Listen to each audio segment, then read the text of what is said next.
superestructura bivalval que é edificio. O edificio nada ten que ver con a superestructura, ten unha base, como ben sabemos, os cimentos. Pero aquí se fala da tradición. É dicir, todos eses legados organizativos, ideolóxicos, discursivos, forman parte fundamental. A ideoloxía, quen o diría? Como está cambiando, mudando a Galicia. E, finalmente, a produción do suxeito. A clase construíse pola acción, polo antagonismo. Faise na historia. Son 4 elementos que están neste prólogo inicial do 18 de Brumario. Dunha visión mecanicista e sustancialista pasamos a unha perspectiva dun facerse que a súa vez é autofacerse, facerse con outros nas condicións dadas, pero que estamos transformando unha enorme complexidade en que mesmo os aspectos ideolóxicos e culturais e institucionais xertados xorren en papel. Fundamental.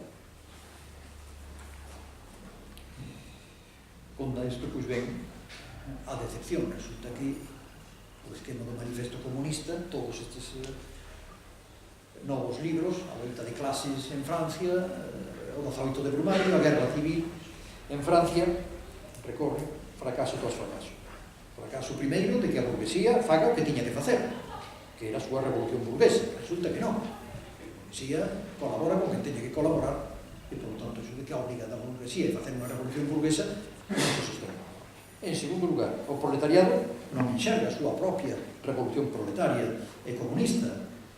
Ten que traballar cando outros, os demócratas, os republicanos, facer coalicións, neutralizar divisións internas importantísimas que acabamos de mencionar. 3. Para colmo, a crise do 48-50 non é unha crise económica, é unha crise política. O que se está lutando nas rúas é polo sufragio universal, é polos dereitos, pola ampliación do sufragio universal, ollo, masculino. Pero son, diríamos, reivindicacións superestructurais, políticas, contra o absolutismo. Finalmente, o fracaso cuarto, ou de Francia e non Inglaterra, onde se concitan estas revolucións e movimentos que logo se espallan con diferente grau por todo Europa.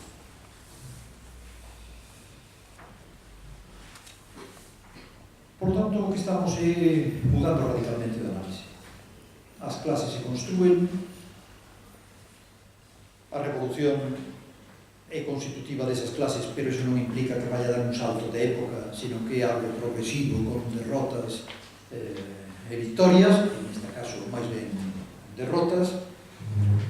O panorama complícase, como vedes, en donde o Estado e a democracia republicana pues marca unha diferencia. Non é o mismo a democracia republicana, por moitos que sean os seus límites parlamentaria e o seu cretinismo parlamentario, que é decir, na crítica ao programa de Gotha, que unha dictadura monarquista que prescinde das libertades.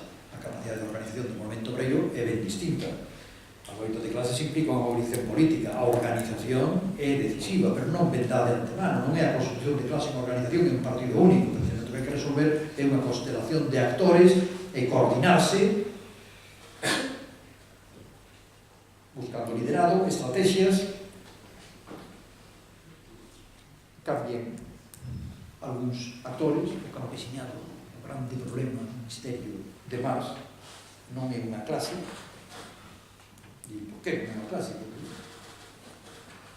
Porque non ten o seu illamento, non ten. Interesante, por exemplo, ver como nega, e ao contrario, sirve de argumento de que Marx entende a estas alturas por que é unha clase. Por que di que o campesiñado non é unha clase? Pero di, porque o campesiñado non ten, digamos, está fragmentado, non actúa como suxeito colectivo, ten unha fragmentación produto do seu aillamento como pequeno campesino propietario, diríamos parcelario. En segundo lugar, por a súa propia formación cultural, que o allea a uns de outros, non só das outras clases, sino que modifica o seu estatuto, a súa formación cultural. E en terceiro lugar, non chega a decir, porque non ten propia representación política no espacio público. Representación política. É dicir, que todos estes elementos son elementos decisivos para a construcción de unha clase. Por lo tanto, non son mera expresión dunha clase preexistente, sino que son requerimentos para a construcción dunha unha clase, porque a construción dunha clase é un fenómeno político e non meramente económico. Daí precisamente esas ilusións imperiais do campesiñado, pero que son o reverso das propias ilusións que ten o propio Marx. Hai un párrafo, curiosamente desaparecido, eliminado por Marx das edicións, a partir da edición terceira do 18 de Brumario de Bonaparte, que decía exactamente eso. E é moi significativo que Marx o diga. Desesperando da restauración napoleónica, o campesino francés abandonará a súa fe na parcela e o edificio inteiro do Estado se derrubará e a revolución proletaria acubillará no seu corazón aquel centro que debe ser a súa alianza co proletariado. Do contrario, o seu son debirá ao canto fúnebre de todas as nacións campesinas. Este optimismo da revolución desaparece por completo e é eliminado polo propio Marx. Desaparece do texto. Claro, o problema é que as ilusións son importantes e hai dúas ilusións que xa vou rematando. Primeira ilusión, a idea do Estado. O problema é que vemos que se complexifica a análise. Resulta que o Estado sigue sendo non neutral, é un instrumento de dominación, é a síntese das contradicións de clase dunha sociedade, pero de todas as contradicións, por lo tanto é moito máis complexo. Non é unha maquinaria elemental, porque é un depósito complexo. No Estado temos represión, pero temos tamén o resultado das loitas das clases traballadoras, o republicanismo, as libertades, os dereitos, as constitucións. Todo eso non son bagatelas, eso son ni concesións graciosas da burguesía, foron arrancados por loitas que costaron milleiros de mortos. Por tanto, o Estado ten esa doble dimensión. Ten nas súas carnes inscrito, por así decir, na súa materialidade institucional o resultado das loitas. Tempo despois, moito tempo despois, recollerá as loitas das sufragistas incorporando moi seriamente o sufragio feminino. Pero cada elemento, cada dereito de reunión, de asociación, de manifestación foi arrancado por as movilizacións obreiras e republicanas. Elemento fundamental. Pero, ademais, resulta que o Estado conta, porque o Estado francés non é como o inglés. Por exemplo, un aspecto fundamental que Marx subliña constantemente que é un Estado centralizado. Pero ese Estado centralista que fai que o que pasa en París pasa en toda Francia. Volve a París moitísimo máis importante que Londres. París é o centro. Hai unha estructura centralizada que para analizar políticamente temos que ter en conta das tradicións institucionais centralistas da Revolución Francesa, do jacobinismo, da République indivisible. Eso conta. E logo a dominación. Chega un momento en que a burguesía, vendo perigar a súa dominación, mesmo pon todo o poder do Estado nas mans dunha revista, dun dictador, presidente do Parlamento, da Constitución, dos dereitos de manifestación, reunión, e a gobernar ca policía e co exército na rúa. Esa lección é moi dura para nós e cambia precisamente aquela idea e aquela visión instrumentalista do Estado. De feito, da ditadura do proletariado se comenzaba a ver, se queredes saber o que é a ditadura do proletariado, a Engels, mirade a Comuna de París. Claro, a Comuna de París que ten que ver ca ditadura do proletariado? Non é nada elemental, é un movimento popular, de democracia participativa, un movimento máis comunalista, diríamos hoxe, que comunista. Tan e así que Engels propón chamalo máis que comunista, ni comunitarista. Hai que empregar a palabra alemana que máis interesa, que é comunidade nese sentido, que dimos o común, de comunidade tradicional baseada na lingua. En que consiste a comuna? Pois algo moi complexo, un experimento de novo goberno que ele saluda. Isto nace aquí como por ensalmo, non sabemos de onde ven, pero aquí hai unha reivindicación para empezar do sufragio universal, dunha representación de maneira distinta, revocabilidade dos diputados, por certo, xa o propuño o abate si es máis menos da Revolución Francesa, a revocación, a democracia no interior das empresas, e vamos a sospeitar, federalismo. Resulta federalismo, sí, Proudhon, o gran líder da comuna, non son os comunistas, é Proudhon, e os proudhonistas, tamén os franquistas, hai que decirlo. Pero é un movimento federal que aspira a federar en comunas toda Francia e o vocabulario é a federación. Ainda hoxe vamos ali e vemos no cemiterio do Père Lachaise, en París, chamase Mur de Fédérés, onde fusilaron os federados, os como se chamaban aqueles communards, eran federados, a loita dos federados. Por que? Porque se proponía un sistema de autonomías, federación non somente de estados, un estado federal, sino de federación, de comunidades, algo, diríamos así, que le va a desbotar, non somente por esta incorporación, por certo, triste ironía da historia, que a quien dedicar un libro brutal e tremendo, Marx, Miseria da filosofía, miserento número outro que Proudhon, acabe sendo, diríamos, o inspirador ideolóxico, en sentido catif, da Comuna de París. Senón que, ademais, a lección básica da Comuna é que aquela idea de que hombre tomar esta maquinaria sencilla da ditadura da burguesía e transformar a ditadura do proletariado transformase en algo fundamental. Compre cambiar a maquinaria do Estado, compre reinventar a democracia. Non podemos tomar o Estado simplemente e aplicalo dos intereses da burguesía aos intereses do proletariado. Esa toma do Estado ten que reemplazarse precisamente por o cambio radical das estruturas do Estado. Observemos que longe queda todo isto, e o comento de pasada, por certo, cos libros tais como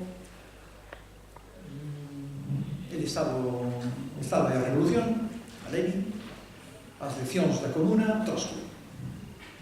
Que se nos di ali? O erro da Comuna é precisamente que, non desenvolveron o poder militar, non tiveron un partido centralizado, non esmagaron o outro exército cando podían facelo. Si a análise da Comuna de Marx nada ten que ver con Lenin e con Trotsky. Onde está o partido leninista centralizado? Onde está a militarización da vida política? Onde está a concentración máxima de todo o poder no centro? Por ningún. Si vemos a guerra civil en Francia, non aparece por ningún. En fin, rematando.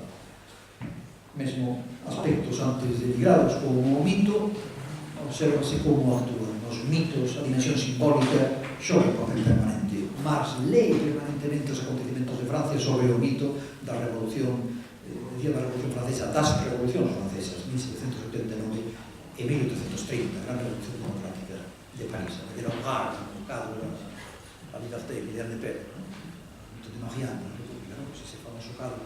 E son esas revolucións, pero xogan como mitos fundamentais do imaginario. E o mito fundamental que non agardaba, non hai palabras máis desacertadas en todas estas obras que estou comentando además, que aquelas que di que todos celebramos alguna vez, de a historia, como decía Hegel, se repite, pero a primeira vez como tragedia e a segunda como comedia. Como comedia? Luis Napoleón, o Segundo Imperio, de que estamos falando? Oiga. É que o tío pobo sobrino, é que ese é o elemento fundamental co que gana. Chega un militar e reclámase de Napoleón, viva o Imperio. Como gana as eleccións? Sempre leo este fragmento. Se presenta presidente da República e a ver se vos sona o seu moto electoral. Non máis imposto, abaixo ricos, abaixo a República, viva a nación. Ben son nestes días 75% de sufragios.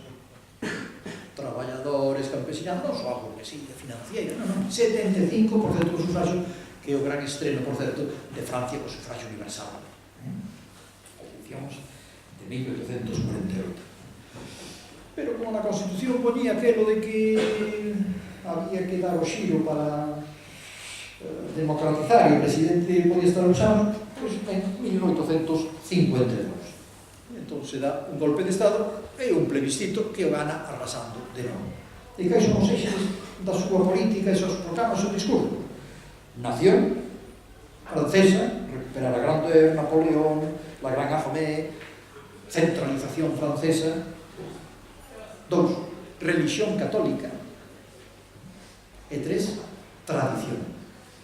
Este é o programa que fai que este, dicimos, comediante botara 20 anos no poder, mudando demais, como xa ben son aquí en España, pois de unha dictadura forte a unha dictadura máis parlamentaria e constitucional, finalmente a evolución que lle mantivo até 1971, é porque invadiu Francia e chegou o exército alemán ás portas de París, senón non saberíamos que pasaría en esta perspectiva. En definitiva, para a constatación desa análise de clase, de que as clases iban votar o que tiñan que votar a elección tremenda de 1871 non foi menor que o desastre de 1848. Mas a partir de entón, pois, péchase a estudiar e, mentras tanto, os acontecimentos de Francia pois seguiu o seu curso. Sempre conto que durante a comuna, os comunados federales derrubaron unha estatua enorme que había na Plaza Vendôme, enchida ali por Napoleón, se día, e botaron abaixo. Nela tivo un papel destacado do pintor realista Gustave Courbet. En 1873 esa estatua foi reconstruída. Quen tivo que pagar os primeiros cartos? Gustave Courbet, que lle cobraron parte do derribo. Quen foi o que erixiu? O general MacMahon, que foi o represor da comuna con centos e miles de mortos aos espaldas. En 1973 rematou a reconstrucción da columna. Hai 2 anos, non máis, houve a restauración, neste caso, da columna de Plaza Vendôme, signo dos tempos, paga polo Hotel Ritz-Carlton, que está enfrente, que pertence á cadena Marriott, da gran burguesía internacional. En fin, que queda de todo isto? As análises políticas